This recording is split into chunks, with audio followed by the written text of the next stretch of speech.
किसी भी ऐसे शख्स को जिसके पास ट्रैवलिंग डॉक्यूमेंट्स जो हैं वो वैलिड होंगे और वैलिड वीज़ा मौजूद होगा, उन्हें ऑफलोड नहीं किया जाता।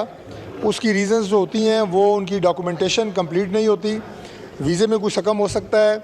और कुछ ममालिक ऐसे हैं कि जहाँ पे कुछ ऐसे क्राइम्स जो हैं वो और उन इलाकों से कि जो कि आइडेंटिफाइड हैं और वो लोग जिन वीज़ों के ऊपर गए हैं वो वीज़े ठीक नहीं थे, डॉक्यूमेंटेशन ठीक नहीं थी, इसलिए उनकी ऑफलोडिंग हुई है। बाकी जिन जिन लोगों के पास वैलिड वीज़ास होते हैं और डॉक्यूमेंटेशन उनकी सही होती है, उन्हें ऑफलोड नहीं किया जा रहा। Thank you sir. जी शुक्रिया। जी बैरिस्टर गोहर साहब ऑन पॉइंट ऑफ ऑर्डर। बैठ जाते हैं सर। नहीं शाह साहब, सर्दिया में भी याद रखें इसके बाद। नहीं अच्छा इन बैरिस्टर साहब को नहीं बोलने दो। एक इनको दे दे योर ऑनर, ये बैठ जाते नहीं, हैं। आप बांट तो नहीं सकते ना टाइम। ठीक है।